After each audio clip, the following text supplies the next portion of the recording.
Hello and welcome to IIFL Markets YouTube channel. Today, we have Mr. V.R. Sharma, Managing Director of Jindal Steel and Power, that is JSPL. Dear Mr. Sharma, it is a privilege to have you grace our listeners today with your valuable insights. I hope you're healthy and staying safe. Thank you.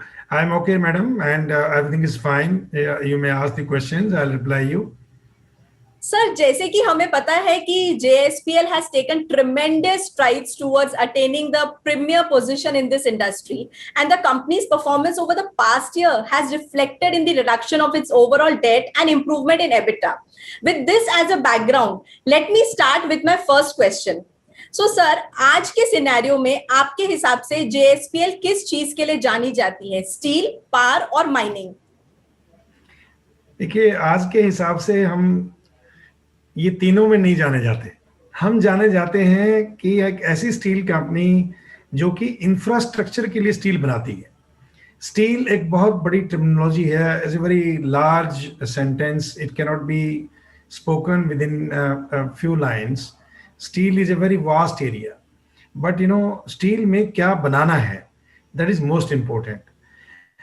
जो government of India का agenda है, हम उसमें पूरे खरे उतर रहे हैं। For example, Government of India wants to spend a lot of money in infrastructure.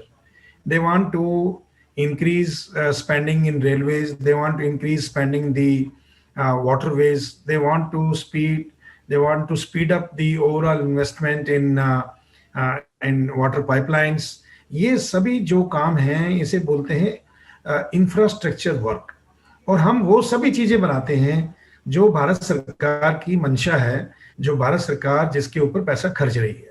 For example, हम पावर ट्रांसमिशन लाइंस के लिए स्पेशल एंगल आयरन्स और स्पेशल चैनल बना रहे हैं। हम विंड मिल्स के लिए स्पेशल प्लेट्स बना रहे हैं। हम शिप बिल्डिंग के लिए स्पेशल प्लेट्स बना रहे हैं। हम भारतीय रेल के लिए और मेट्रो रेल के लिए special head hardened 1080 HH grade और 1175 ST ग्रेड्स की रेल बना रहे हैं। हम डेडिकेटेड फ्रेट कॉरिडोर्स के लिए रेल बना रहे हैं।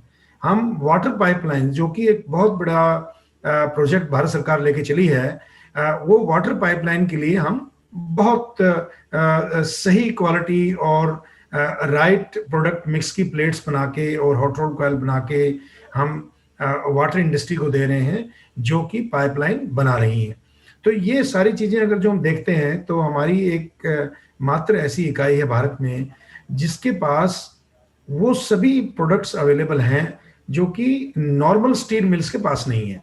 तो जो आपने सवाल पूछा कि क्या हम एक स्टील मिल हैं या हम एक पावर इंडस्ट्री हैं या एक माइनिंग इंडस्ट्री हैं, हम एक स्पेशल स्टील मिल है जो कि इंफ्रास्ट्रक्चर के लिए ही स्टील बनाती है। हम लोग रूफिंग शीट्स, गैल्वनाइज्ड, कोरुगेटेड, घरों की छतों के लिए सामान बनाना, या रेफ्रिजरेटर या वॉशिंग मशीन्स के लिए या कार की बॉडी के लिए स्टील हम नहीं बनाते हैं। हम बनाते हैं भारत सरकार की जो उनके दिल में है, हम वो स्टील बनाते हैं। और यही कारण है कि पिछले करीब 1.5 साल से, पौने 2 साल से हमने भारत सरकार की जो एक टैग लाइन है कि इंफ्रास्ट्रक्चर की ग्रोथ करनी है, जो ऑनरेबल प्राइम मिनिस्टर की जो एक टैग लाइन है कि सबका साथ सबका विकास, हमने उसी पे काम किया है कि हम वो प्रोडक्ट बनाएं जो कि कंट्री की नीड है, कंट्री की रिक्वायरमेंट है। तो बेसिकली आप ये कहना चाहते हैं कि JSPL एक स्पेशलाइज्ड स्टील मिल है जो कि भारत सरकार के रिफॉर्म्स एजेंडा के साथ कदम से कदम मिला के चल रही है। बिल्कुल, आपने सही फरमाया जी। Okay, sir. So JSPL has registered its best performance in FY21. Is it true? And how was that possible? Yes, it is true. We have registered the ever highest growth in the history of this company. This company is working for the last 32 years. और 32 साल में सबसे ज्यादा profit भी इसी साल में हमने किया है, और 32 साल में सबसे ज्यादा प्रोडक्शन भी इसी साल की है।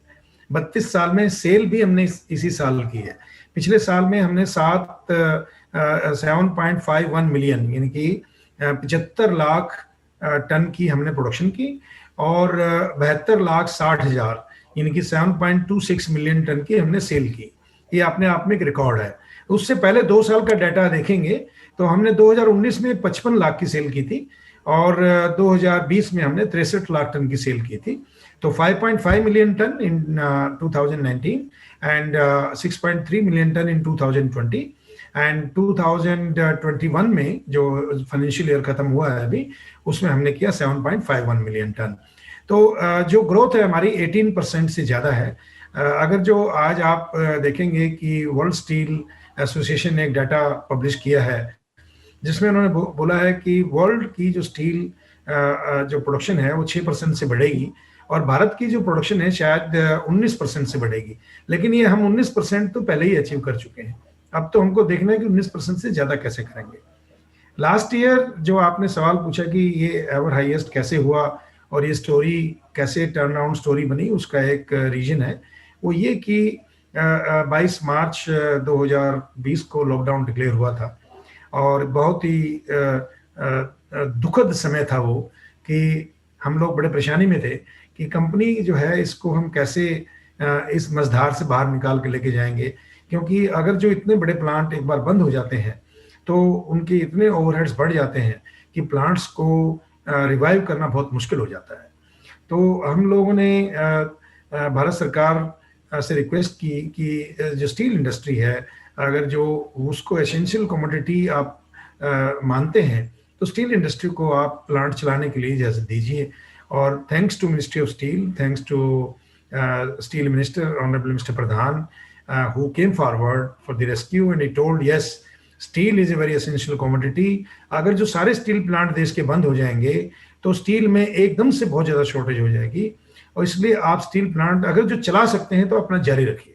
हमने स्टील प्लांट जारी रखा, हमने social distancing, health, safety, villagers, आसपास के जो गांव के लोग हैं उनकी पूरी हमने पूरा देखभाल की और वी कंटिन्यूड आवर प्लांट्स और हमने रिकॉर्ड प्रोडक्शन करी अप्रैल में, मई और जून में। हमने रिकॉर्ड एबिटा जनरेट किया अप्रैल में, जून में, जब पूरी दुनिया कोविड से लड़ रही थी। हम लोग उस वक्त अपने आप को सुदृढ़ करने में लगे हुए थे, हम अपने हमारे सब प्लांट चल रहे थे। और देखिए हर चीज़ में अभिशाप में वरदान है और वरदान में अभिशाप है। हुआ क्या कि बहुत सारी लेबर वो माइग्रेट हुई, वो माइग्रेट होकर अपनी होम स्टेट्स में गई। अब हमारे दो मेजर प्लांट हैं, वो प्लांट हैं एक छत्तीसगढ़ में और एक उड़ीसा में। तो उड़ीसा और छत्तीसगढ़ में बहुत सारी लेबर गुजरात से, महाराष्ट्र से, दिल्ली से, साउदर्न इंडिया से वो वापस चली गई अपनी होम स्टेट में। जब वहाँ वापस होम स्टेट में चलेगी तो हमको लेबर बहुत मिल गई, तो किसी के लिए लेबर शॉर्टेज हुई तो किसी के लिए लेबर ज़्यादा हो गई। तो ये एक अपॉर्चुनिटी थी, हमने प्राइम मिनिस्टर्स की टैगलाइन थी प्राइम मिनिस्टर साहब की कि जो बुरा वक्त है उसमें एक अच्छी अपॉर्चुनिटीज को हम कैसे ढूंढ सकते हैं, हमें वो ढूंढना चाहिए और हमें वो ढूंढने का मौका मिला और हम अपने प्लांट को चलाते रहे। इसलिए हमने रिकॉर्ड एक्सपोर्ट किया, क्योंकि इंडिया में सारे प्लांट बंद पड़े थे, रेलवे लाइन बंद थी, सब ट्रक्स बंद थे, तो हमने सारा का सारा एक्सपोर्ट किया और एक्सपोर्ट करके हमने भारत के लिए विदेशी मुद्रा अर्जित की और साथ में हमने अपनी कंपनी के लिए फॉर्चून बिल्ड किया। ये एक मेजर रीजन था जो कि हमने हमारा गेम चेंजर रहा। उसके साथ साथ जैसे ही लॉकडाउन खुला और भारत सरकार ने स्टिमुलस पैकेज डिक्लेयर किया 20 लाख करोड़ का। अब 20 लाख करोड़ एक बहुत बड़ा अमाउंट है। वो 20 लाख करोड़ का जब स्टिमुलस पैकेज डिक्लेयर हुआ तो हम समझ गए कि ये जो स्टिमुलस पैकेज है इसका सबसे ज्यादा एडवांटेज स्टील इंडस्ट्री में जो मिलेगा तो जेएसपीएल को मिलेगा।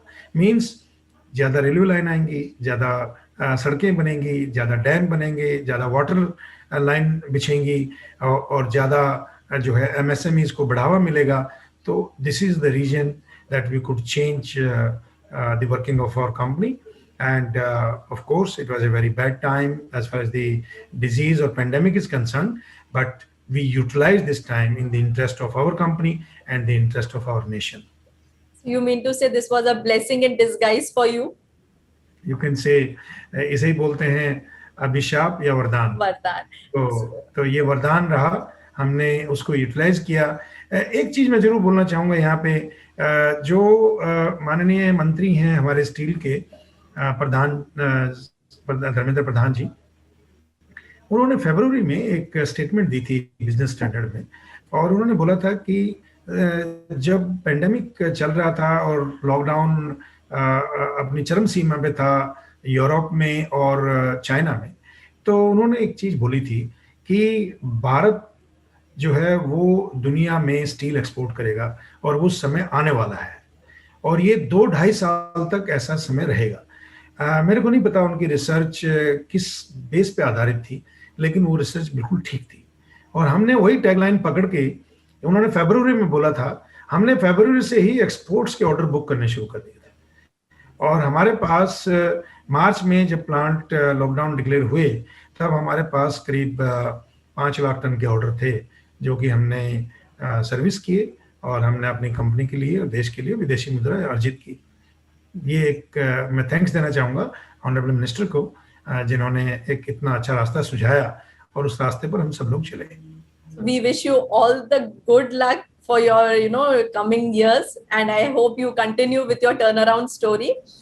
And sir, can you please tell us about JSPL's capex and debt restructuring plans? देखिए, क्या होता है कि एक बार मैं राकेश झुंझुनवाला जी का एक इंटरव्यू सुन रहा था, तो व्हाट ही टोल्ड कि जब आरओआई बढ़ जाता है, रिटर्न ऑन इन्वेस्टमेंट इंक्रीज होता है किसी भी सेगमेंट का या किसी भी इंडस्ट्री का, तो न्यू इन्वेस्टमेंट भी आती है। अभी स्टील इंडस्ट्री पिछले 7 साल से बहुत ही नेगेटिव आउटलुक की इंडस्ट्री थी। कुछ इंडस्ट्रीज बैंकरप्ट हो गई, कुछ एनसीएलटी में चली गई, बैंक्स ने पैसा काफी लूज किया, कुछ टेक ओवर हुई, कुछ अभी तक नहीं हुई है। तो उसमें जो डिपॉजिटर्स का जो मनी था वो बहुत स्टेक पे रहा, और जो आम आदमी है वो हमेशा सोचता रहा कि बैंक में पैसा रखूं या नहीं रखूं। आम आदमी को हमेशा डर सताता रहा कि ये मेरा बैंक अमुक बैंक है, ये बैंक बंद तो नहीं हो जाएगा, मेरा पैसा तो नहीं डूब जाएगा।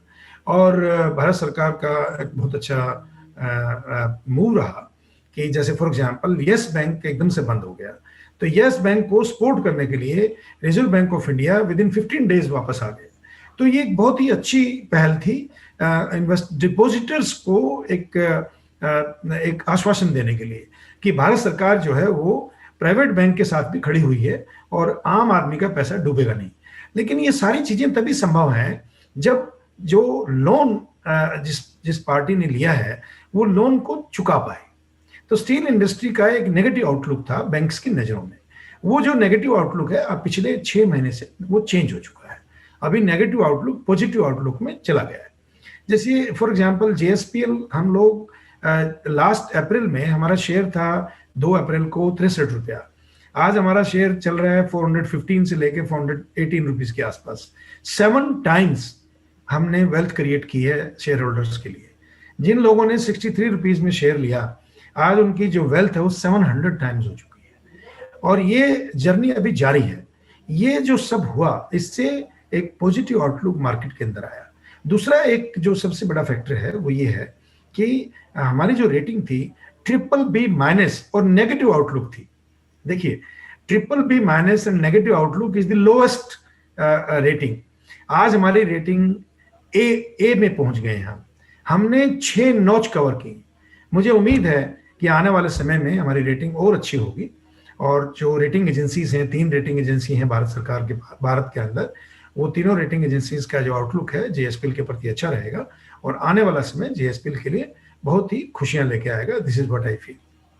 So with this, what is this JSPL's formula 15-15-50? देखिए, क्या था कि जो कैपेक्स है वो, जैसे मैंने बताया कि जो राकेश झुंझुनवाला जी का व्यू था कि कैपेक्स जब आते हैं तो जब आरओआई बढ़ जाती है। लेकिन उससे पहले आरओआई बढ़ाने का तरीका क्या है कि हमारे को सबसे पहले अपना एबिटा बढ़ाना है। एबिटा बढ़ाने का मतलब 15,000 करोड़ का हमारा एबिटा होना चाहिए, ये एक टारगेट है। दूसरा टारगेट है कि हमारा टोटल डेट लेवल 15,000 करोड़ से नीचे होना चाहिए, ताकि हमारा डेट और एबिटा वो इक्वल हो जाए। उसके बाद हमारी जो सेल्स टर्नओवर है वो 50,000 करोड़ की हो जानी चाहिए। तो जब हम 15-15-50 15-15-50,000 पे पहुंच जाएंगे, उतने करोड़ पे, 50,000 करोड़, 15,000 करोड़ और 15,000 करोड़, तो we become one of the top 7 industries in the country in private sector with this kind of ratio, not in terms of total turnover। हम टर्नओवर में तो हमसे भी लोग ज्यादा हैं, लेकिन वो जो रेशियोज निकलेंगी 1:1 डेट एबिटा और जो रेशियोज प्रॉफिटेबिलिटी निकलेंगी उसमें हम टॉप 7 इंडस्ट्रीज में होंगे, ऐसा मेरा मानना है, ऐसे मेरी उम्मीद है। तो दूसरे लोग भी काम कर रहे हैं, हो सकता है उनसे ज्यादा अच्छा कर पाए, लेकिन अभी जो हम सोच रहे हैं वो ऐसे सोच के चल रहे हैं। अब जो सवाल है कि कैपेक्स का क्या होगा, जब हमारे पास 15-15-50 का एक टारगेट अचीव हो जाता है, तो then banks will become more confident on us कि yes, now from 7.5 million ton or 8 million ton, you want to go to 12 million ton, we are ready to support you. If they don't, then still no problem. 15,000 crore का अगर EBITDA हम साल में generate कर लें और हमारा जो डेट है टोटल 15,000 करोड़ से नीचे हो जाए, तो हमारे पास करीब 5,000 करोड़ रुपया कैपेक्स के लिए बच जाता है। तो अगर जो बैंक सपोर्ट नहीं भी करेंगे कैपेक्स के लिए, तो हम अपने जो अक्रूवल्स हैं उनसे ही अपने कैपेक्स को भरपाई कर सकते हैं आने वाले समय में। स्टील इंडस्ट्रीज को प्लांट लगाने में, और ग्रीन फील्ड हो या ब्राउन फील्ड हो, उसको एक्सपेंशन करने में कई साल लग जाते हैं, और पिछले काफी सालों से नए प्रोजेक्ट इंडिया में नहीं आए हैं, जिसकी वजह से हमारी स्टील की जो ओवरऑल प्रोडक्शन है वो काफी कम हो गई है। जो चाइना हमसे 6 गुना माल बनाता था 5 साल पहले, वो आज हमसे 11 गुना माल बना रहा है। In 11 times, China's production is going to be 1100 million ton. हमारी प्रोडक्शन है 100 million ton. They are 11 times more than us. Population में जो डिफरेंस है वो खाली 10% का है, और स्टील कंजम्पशन में जो डिफरेंस है वो तो आप देखिए 900 से 1000 मिलियन टन का है। तो this is very big gap. तो भारत सरकार ने एक मंशा उनकी है, उन्होंने एक ड्रीम लिया है कि 2030 तक हमें 300 मिलियन टन स्टील बनाना है। बहुत अच्छी बात है। तो 2030 by 2030 if they want to reach to 300 million ton, that is the requirement of the country. It is not an individual requirement, country की requirement है, because of the infrastructure, because of the steel consumption increase per capita. तो उसके लिए क्या करना पड़ेगा, steel plant लगाने पड़ेंगे। अब स्टील प्लांट अगर जो लगाते हैं, तो आज प्लांट्स की जो कैपेसिटी इंडिया में इंस्टॉल्ड कैपेसिटी है, नेम प्लेट कैपेसिटी, वो 140 मिलियन टन है। तो उसको लिए हमको 160 मिलियन टन के प्लांट और लगाने। उसके लिए 5 मिलियन टन का अगर जो एक प्लांट लगता है एवरेज, तो 32 नए प्लांट्स लगेंगे। और हम ग्रीन फील्ड की बजाय अगर जो हम ब्राउन फील्ड में जाते हैं, तो भी 32 प्लांट्स ब्राउन फील्ड में चाहिए।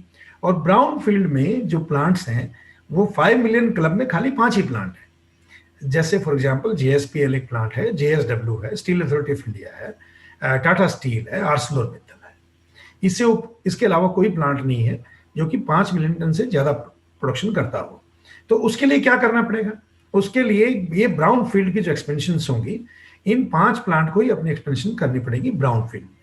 तो ये पांचों प्लांट अगर जो थोड़ा सा रैशनली चलेंगे और थोड़ा सरकार भी इनको सपोर्ट करेगी, और कोई फाइनेंशियल इंस्टीट्यूशन ऐसा सरकार गठित करे जिससे कि इन पांचों ब्राउन फील्ड प्रोजेक्ट्स को सपोर्ट किया जाए, तो आज की डेट में ये 5 प्लांट जो है करीब 55 मिलियन टन स्टील की इनकी क्षमता है, कैपेसिटी है।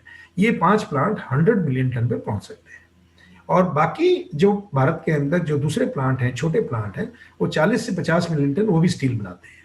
उनको भी ग्रेजुएट होना पड़ेगा, उनको भी 50 मिलियन से 100 मिलियन पे जाना पड़ेगा। उसके बाद भी जो गैप है वो 100 मिलियन टन का है। वो 100 मिलियन का gap new projects, green field projects को भरना पड़ेगा। तो ये एक इकोनॉमिक्स है जो कि भारत को करनी पड़ेगी। जो आने वाला समय भारत के लिए अगले 10 साल बहुत अच्छा है, स्टील इंडस्ट्री के लिए बहुत अच्छा है, MSMEs के लिए बहुत ही अच्छा है, ऑटो इंडस्ट्री के लिए, स्टील जहां भी यूज होता है उसके लिए बहुत अच्छा है। तो I think the real shape will definitely take place, and सरकार का, भारत सरकार का एक उद्देश्य है, और प्राइम मिनिस्टर साहब का जो सपना है वो डेफिनेटली एक बहुत ही पॉजिटिव सोच उनकी रही है, और वो पूरा होगा। ठीक, आपने हमारे व्यूअर्स को स्टील सेक्टर ओवरऑल के लिए जो भी टेलविंड्स हैं उस पे बहुत अच्छा गाइडेंस दिया है। इसी के साथ मैं आपसे पूछना चाहती हूँ कि आने वाले वित्तीय ईयर के लिए FY22 के लिए JSPL के क्या टारगेट्स हैं? देखिए, अभी जैसे मैंने बताया आपको 7.5 million ton production, 7.26 million ton sale की है। तो अगले साल के लिए हम 8 मिलियन टन से ज्यादा करेंगे, 80 लाख टन। तो ये अपने आप में एक बहुत बड़ा माइलस्टोन होगा। और उसके बाद हम फिर कैपेक्स की सोचेंगे कि कैसे हम 12 मिलियन या 14 मिलियन पे जाएं अगले 3-4 साल में, वो सोचेंगे। सो पहला उद्देश्य है 15-15-50, 15,000 करोड़ का एबिटा, 15,000 करोड़ तक का लोन मैक्सिमम, और 50,000 करोड़ की सेल्स टर्नओवर। ये पहला माइलस्टोन हमारा है। फर्स्ट लैंडिंग यहाँ पर होगी, उसके बाद सेकंड लैंडिंग करेंगे। तो JSPL का मोटो हो गया 15-15-50। जी, 15-15-50, that is our motto. Correct. So आपने ऑलरेडी हमें बताया कोविड-19 सिचुएशन को किस तरीके से अभिशाप को आपने वरदान में कन्वर्ट किया है और कैसे आपने ना जॉब जनरेशन भी किया है। Can you please also elaborate on how overall have you been able to handle the कोविड-19 सिचुएशन? बहुत ही अच्छी तरह से हैंडल किया हमने। हमारे ऑफिसेस तो तकरीबन सब क्लोज थे, लेकिन हम लोग सब वर्क फ्रॉम होम कर रहे थे। हमारे प्लांट्स चल रहे थे, लेकिन वहाँ पे हमने जो 25% जो हमारे एम्प्लॉइज हैं उनको वर्क फ्रॉम होम किया हुआ था। और जो हमारे वर्कमैन हैं उनको हमने ऐसे किया था कि हमारी प्रोडक्शन भी हो, और हमारी जो डेंसिटी है लोगों की शॉप फ्लोर पे पर 100 स्क्वायर मीटर एरिया में जितने लोग हमारे पहले होते थे उसका हमने हाफ कर दिया। हमने जो मेडिकल फैसिलिटीज पूरी डेवलप की, हमने खाने का पूरा हाइजीनिक खाने का इंतजाम किया, हमने गांव के अंदर भी खाने का इंतजाम किया सब लोगों को। हमने जो भी मेडिकल फैसिलिटीज जो दे सकते थे वो दी। हमने जितने भी लोकल हॉस्पिटल्स हैं उन सबको ऑक्सीजन प्रदान करवाई, ताकि हमारे स्टील प्लांट से उनके पास ऑक्सीजन पहुंच जाए। क्योंकि peoples first is the theory of mister Naveen Jindal. He always says कि लोग हैं तो हम हैं, लोग ही नहीं रहेंगे तो हम कहाँ पे रहेंगे। लोग हैं तो हमारा अस्तित्व है, लोग नहीं रहेंगे तो हमारा अस्तित्व क्या है। तो जितनी भी जरूरत है ऑक्सीजन की नियर बाई हॉस्पिटल्स को, उतनी ऑक्सीजन दीजिए। जब तक हमारी क्षमता है, जब तक हम पूरा उसको पूरा करेंगे। पहले हमें लोगों को बचाना है, ऑक्सीजन की भारत के अंदर शॉर्टेज है, तो ऑक्सीजन पहली प्रायोरिटी ऑक्सीजन जो है वो हॉस्पिटल्स की। सेकेंड प्रायोरिटी स्टील की।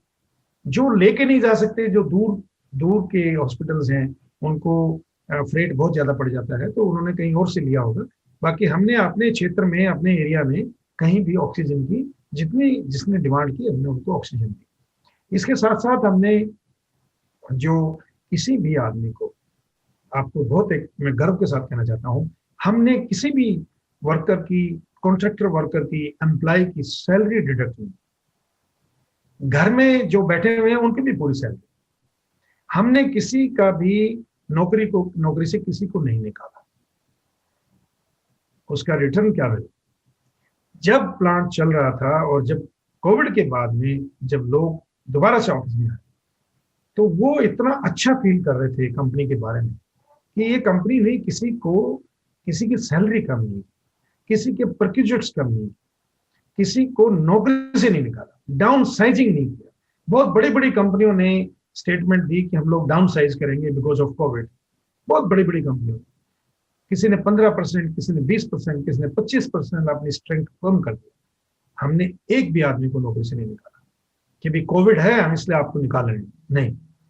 नवीन जिंदल जी हमेशा बोलते रहे, एक तो कोविड है, ऊपर से उसकी नौकरी चली जाएगी तो क्या होगा, उसका परिवार कैसे चलेगा। तो ये जो उनकी एक ह्यूमन अप्रोच है, उस ह्यूमन अप्रोच ने उनको, उनका जो स्तर है वो स्तर कहीं और ऊंचा बना दिया अपने एम्प्लॉइज के माइंड में। तो और वही एक ऐसी चीज रही जिसकी वजह से आज हमारे पास डेडिकेटेड एम्प्लॉइज हैं और हमारे पास डेडिकेटेड फोर्स है, और वो कंपनी के लिए कुछ भी करने के लिए तैयार है। मतलब आपने कोविड सिचुएशन में प्रोफेशनली केपेबल कंपनी होने के बावजूद भी आपने अपना ह्यूमन टच रखा, आपने लोगों की प्रॉब्लम समझी, और ना ही अपने एम्प्लॉइज बल्कि आपने अपने क्षेत्र में, अपने आसपास में जहां पे भी कोविड रिलेटेड आप हेल्प कर सकते थे, JSPL वहां पहुंची और JSPL ने इनफैक्ट पूरे इकोसिस्टम में हेल्प किया है। ये मैं आपके कॉन्वर्सेशन से समझ पा रही हूँ। जी।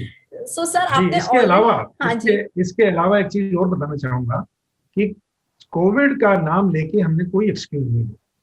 हमने जैसे ही ये मार्च का फाइनेंशियल ईयर खत्म हुआ, हमने अपनी जो वर्कर्स, एम्प्लॉइज, हमारे स्टाफ को जो एनुअल इंक्रीमेंट है हमने वो भी रिलीज कर दी। तो सैलरी काटने का तो सोच ही नहीं सकते, हमने तो इंक्रीमेंट भी दे दी। तो इसलिए we are proud of mister Naveen Jindal who is our chairman, and we are proud of our workforce and our employees, those who have done wonderfully well, and those who have taken out the company from a very bad time to, I would say, a comfortable time. I think your employees would be so happy and satisfied that they are working with you. They are very happy. They are very happy. And sir, what is your overall outlook on the Indian steel industry? In fact, you have mentioned that earlier also, but if crisp outlook on Indian steel industry, and how was its performance in FY21? देखिए, बहुत अच्छा काम किया है Indian steel industry ने। कुल मिला के करीब 35 से 40 हजार करोड़ रुपए का डेट भी इंडियन स्टील इंडस्ट्री ने उतारा है। तो इसलिए जो बैंक्स हैं उनको एक काफी अच्छी रिलीफ मिली है। इसके साथ साथ क्या हुआ है कि ये प्रॉक्सिमिटी इफेक्ट होता है। एक कंपनी अच्छा करती है तो दूसरी कंपनी भी वैसा अच्छा करना चाहती है या उससे भी अच्छा करना चाहती है। तो हमने अच्छा किया, हमने अपने प्लांट को जारी रखा, तो स्टील अथॉरिटी ऑफ इंडिया ने भी मई के अंदर अपना पूरा प्लांट चालू किया। इसी तरह टाटा स्टील भी अपना प्लांट उन्होंने इमीडिएटली स्टार्ट किया, और मई के महीने में ही जो JSW है उन्होंने भी अपना प्लांट स्टार्ट कर दिया। तो this is called proximity effect, कि एक आदमी, एक कंपनी, एक कोई भी लीडरशिप या टीम एक एग्जाम्पल सेट करती है तो दूसरों को भी उसका एक सेट करने का एक रास्ता दिखाई देता है कि हाँ, ये एक रास्ता है। हमने इंडस्ट्री को कभी भी JSPL को अलोन एज स्टील इंडस्ट्री लेके नहीं चले। जो भी मेरी स्टेटमेंट्स अगर जो आप पिछले 1 साल 1.5 साल के देखेंगे तो मैंने इंडस्ट्री को ही रिप्रेजेंट करने की चेष्टा की है, ताकि हम इंडस्ट्री का व्यू पॉइंट मार्केट के अंदर रख पाए। 2020 में 10 अप्रैल को एक मेरा इंटरव्यू है, आप गूगल पे भी देख सकते हैं, कि demand will outstrip the production after lockdown. ये एक इंटरव्यू मैंने मिंट को दिया था, और मिंट में जो एंकर थे, she asked me that how do you say that. I told, look, 130 crore people sitting in the homes, they are not buying anything. The day they come out, it will be mad buying, because everybody would like to recover his or her losses. Everybody would like to increase the production, and over and above, government will support the industry. Government will support this spending. Total दुनिया में करीब $17 trillion के package declare हुए। India के भी करीब 3.5 से 4 trillion के पैकेज। तो $17 ट्रिलियन इक्विवेलेंट अमाउंट जब पूरे विश्व में अगले 1 साल के अंदर खर्चा करनी है, तो आप इमेजिन कर सकते हैं कि कितनी इन्फ्लेशन होगी और कितनी डिमांड बढ़ जाएगी। तो इसलिए हमें लगता है कि अगले 2 साल स्टील की डिमांड ऐसी ही रहेगी, और ये एक अच्छी डिमांड रहेगी सबकी। भगवान करे कि ये जो नेक्स्ट कोविड की वेव चल रही है आजकल, ये जल्दी खत्म हो जाए, और जितना जल्दी वैक्सीन सबको मिल जाए, छोटा बच्चा हो या बुजुर्ग हो, जितना जल्दी वैक्सीनेशन हो जाएगा उतना बेटर रहेगा देश के लिए। प्राइम मिनिस्टर की मुहिम है, हम उनको मुबारकबाद देना चाहेंगे कि उन्होंने बहुत अच्छा ड्राइव किया है देश को, और उनके कुशल नेतृत्व में आज भारत एक वैक्सीन पावर है पूरी दुनिया की, और आज हमारे पास वो सब फैसिलिटीज हैं जो कि हम अपने देश को प्रोवाइड कर सकते हैं। पिछले साल हम तैयार नहीं थे। पिछले साल हमारे पास मास्क भी नहीं थे, वैक्सीनेशन भी नहीं थी, हमारे पास तो वेंटिलेटर्स भी नहीं थे, हमारे पास कुछ नहीं था। और सबसे बड़ी चीज थी, last year we were ignorant. This year हम इग्नोरेंट नहीं है, हम नॉलेजेबल है। तो अनभिज्ञता नहीं है, हमें पता है हमें कैसे इसको टैकल करना है, और हम इसको टैकल कर ले जाएंगे। तो इस जो पिछले साल की लड़ाई है, इस बार उससे बड़ी लड़ाई है, लेकिन हमारे जो वेपन्स हैं वो हमारे पास ज्यादा अच्छे। तो I am sure we will win it. Right, so I already read your interview, demand will outpace production, and which we are actually seeing, and which I can feel through your conversation also. So sir, I would really want to thank you for giving us this great opportunity to benefit from your valuable insights. I'm sure आपको भी उतना ही मजा आया होगा जितना मुझे और हमारे सभी viewers को आया है। Always आपके साथ हमेशा इंटरेक्शन करने में बहुत अच्छा लगता है, और आपकी जो सबसे अच्छी विशेषता है वो ये है कि आप कॉमन पर्सन के पास पहुंच जाते हैं। कॉमन पर्सन के पास जो आपकी रीच है वो बहुत ज्यादा है आपकी कंपनी की, और उससे कॉमन पर्सन को सारी चीज समझ में आती है. And I am very much thankful to you that you asked me to use the language English. Neither it is English nor it is Hindi. So there was a movie English. So I think you are a true implementer of that, and that is very good because भाषा वो ज्ञान है जिससे हम अपने विचार एक दूसरे के प्रति व्यक्त कर सकते हैं, आदान प्रदान कर सकते हैं. तो हम जितना हमारी भाषा अच्छी होगी उतना ही हम एक जो हमारी रीच है वो कॉमन मैन तक ज्यादा हो पाएगी. धन्यवाद. Thank you sir, thank you so much. आपका बहुत बहुत आभार. धन्यवाद.